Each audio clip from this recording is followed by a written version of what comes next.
ಹೇಳಿದನಲ್ಲ, ತಾ ಹೇಳಿದನಲ್ಲವೇ,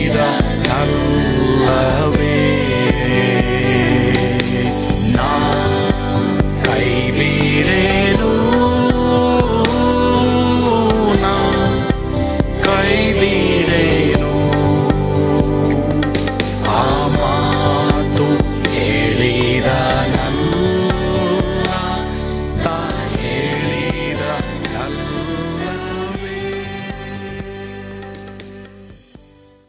ಯೇಸು ಕೈ ಬಿಡನು ದೈವಿಕ ಸಂದೇಶಕ್ಕೆ ನಿಮ್ಮೆಲ್ಲರನ್ನು ಆಹ್ವಾನಿಸುತ್ತೇನೆ.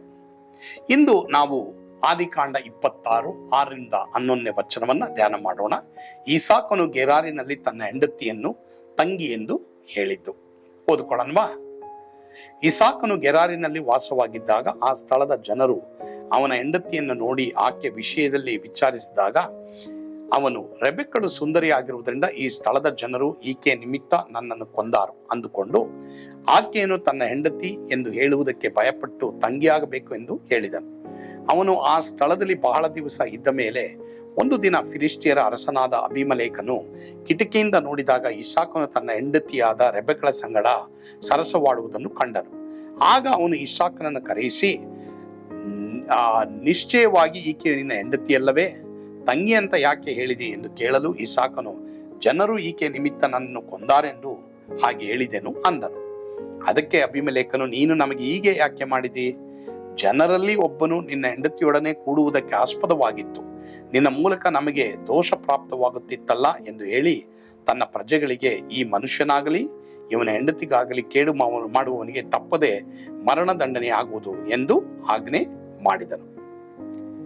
ಇಸಾಕನಿಗೆ ದೇವರು ಹೇಳಿದ್ರಲ್ಲ, ಹೋಗ್ಬೇಡ, ಐಗುಪ್ತ ದೇಶಕ್ಕೆ ಹೋಗ್ಬೇಡ, ಹೋಗ್ಬಿಟ್ಟು ದೇವರಿಗೆ ಅವಿಧೇಯರಾಗಿ ನಡೆಯುವಾಗಲೇ ಅನೇಕ ಸಮಸ್ಯೆಗಳಿಗೆ ನಾವು ಒಳಗಾಗ್ತೀವಿ. ಚರ್ಚಿಗೆ ಬಾ ಅಂತಾರೆ, ಅಥವಾ ನೀನ್ ದೀಕ್ಷಾ ಸ್ನಾನ ತಗೋ ಅಂತಾರೆ, ಅಥವಾ ಪಾಪ ಬಿಡು ಅಂತಾರೆ, ಇದು ಬೇಡ ಅಂತಾರೆ.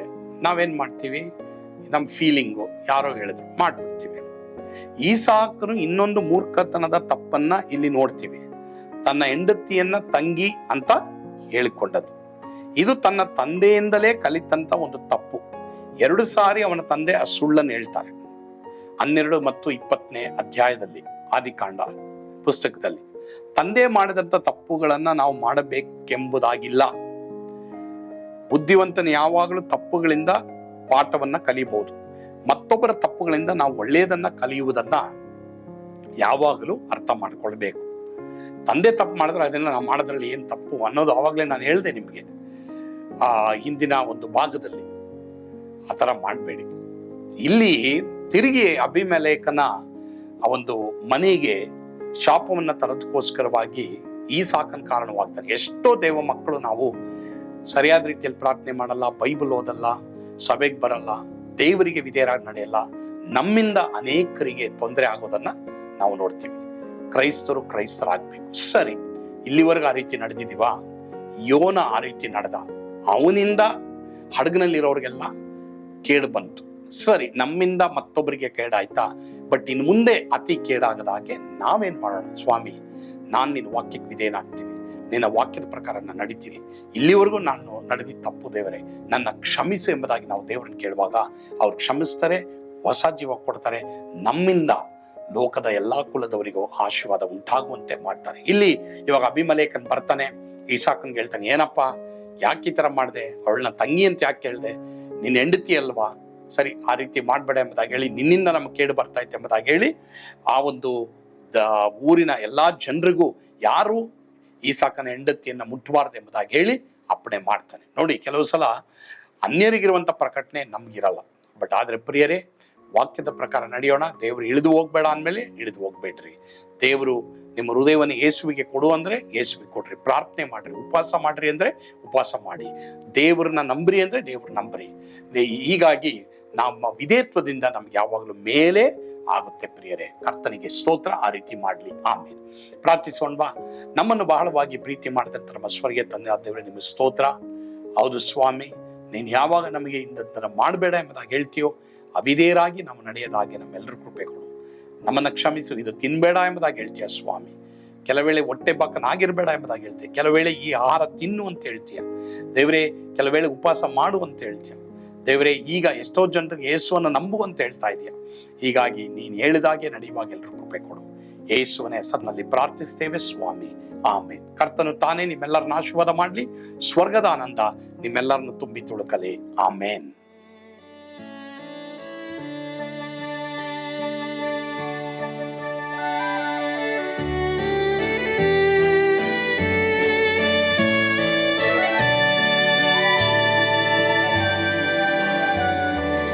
ಓ ಎಂತ ಅದ್ಭುತವಾದ ದಿನ, ನಾನೆಂದಿಗೂ ಮರೆಯೇನು.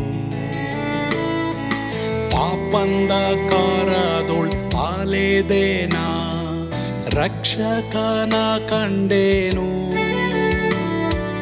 ಕೋಮಲ ಕರುಣೆಯುಳ್ಳ ಯೇಸು ಎನ್ ಕೊರತೆ ನೀಗಿದ. ಕತ್ತಲೆ ಹೋಯಿತು, ಜ್ಯೋತಿಯು ಮೂಡಿತು, ನಾನೀಗ ಧನ್ಯನಾದೆ. ಸ್ವರ್ಗದ ನಂದ ಎನ್ನಾತ್ಮ ತುಂಬಿತು, ಶಿಲುಬೆನಾಗ ಎನ್ ಸ್ವಸ್ಥ ಕೈದನು. ಎನ್ ಪಾಪ ತೋಳೆದ, ಈರುಳ ದಿನಕ್ಕೆ ತಿರುಗಿದ. ಸ್ವರ್ಗದ ನಂದ ಎನ್ನಾತ್ಮ ತುಂಬಿತು.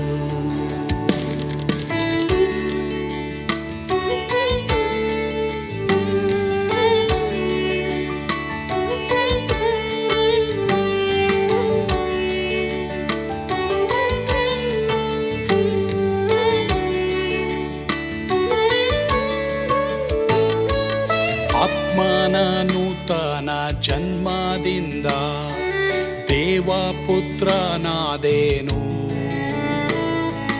ನೀತಿ ನಿರ್ಣಯವ ಹೊಂದಿದೇನು, ಭಾಗ್ಯವಂತನಾದೇನು.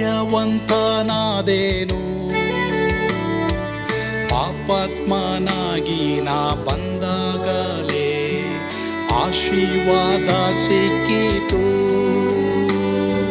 ಕೃಪೆಯ ಮೂಲವೇ ರಕ್ಷಣೆ ಹೊಂದಿದೆ, ಸುನಾಮ ಕೊಂಡಾಡುವೆ. ಸ್ವರ್ಗದ ನಂದ ಎನ್ನಾತ್ಮ ತುಂಬಿತು, ಶಿಲುಬೆನಾಗ ಎನ್ ಸ್ವಸ್ಥ ಕೈದನು. ಎನ್ ಪಾಪ ತೋಳೆದ, ಈರುಳ ದಿನಕ್ಕೆ ತಿರುಗಿದ. ಸ್ವರ್ಗದ ನಂದ ಎನ್ನಾತ್ಮ ತುಂಬಿತು.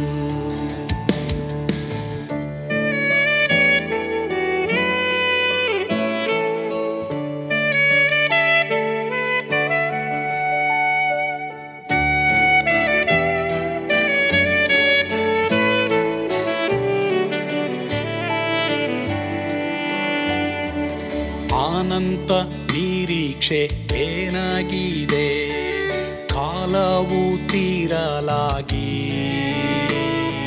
ಸ್ವರ್ಗದ ಭವ್ಯ ಬಿಡಾರದಲ್ಲಿ ನಿತ್ಯವಾಗಿ ಇರುವೆ.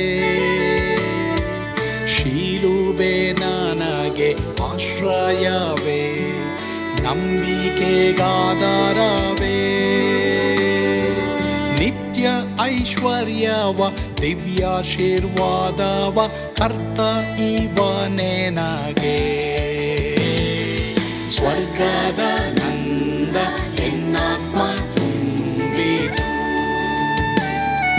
ಶಿಲುಬೆನಾಗ ಎನ್ ಸ್ವಸ್ಥ ಕೈದನು. ಎನ್